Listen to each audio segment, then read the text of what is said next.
Much chatter in Adland on the new Life After Sorrell era, LAS, and how it's a great opportunity for creativity to make a comeback is the differentiator between agencies and a surefire way to the client's wallet.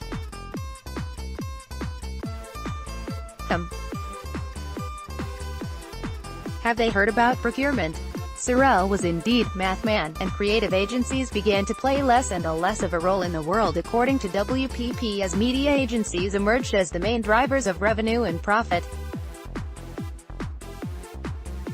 This despite him forking out billions for JWT, Ogilvy, Y. In the Sorrell era only Gray, arguably, moved forward in creative terms under Jim Heakin and Chief Creative Tormerhan in the US and Nils Leonard and Chris Hurst in the UK with David Patton, now running Y. Of these only Heakin remains as executive chairman of Gray, although Patton is still in the WPP fold at Y.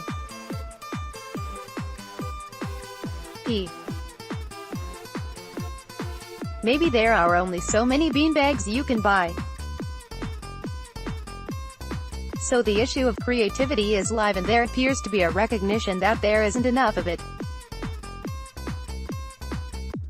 But a big reason for this is that there aren't enough people in agencies capable of producing the kind of high-end creativity that wins friends, possibly the fabled chairman's wife, and influences clients.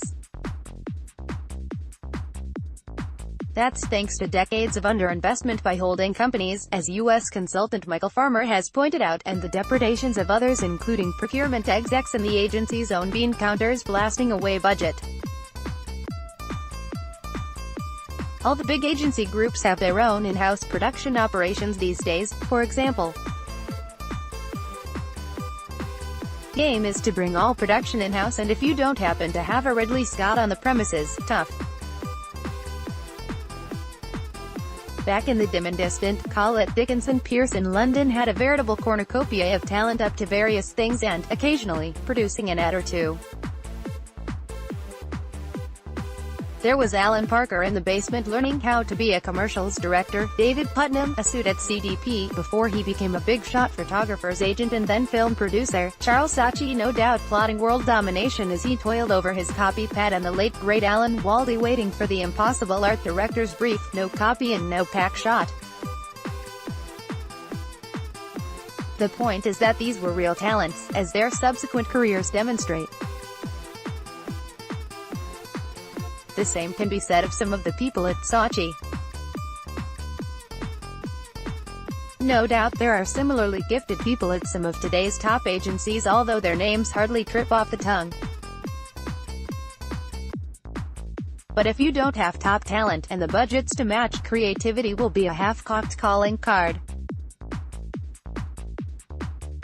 We often see ads here which are almost there but lack something. Often it's the production values that make a good idea great. Adam. Advertising is a commercial activity and, in the same way that you shouldn't make a car with bits missing, neither should you make an ad. This inability to see things through is due to lack of confidence as well as money. If a CDP client wouldn't play ball, then, as often as not, the agency resigned it.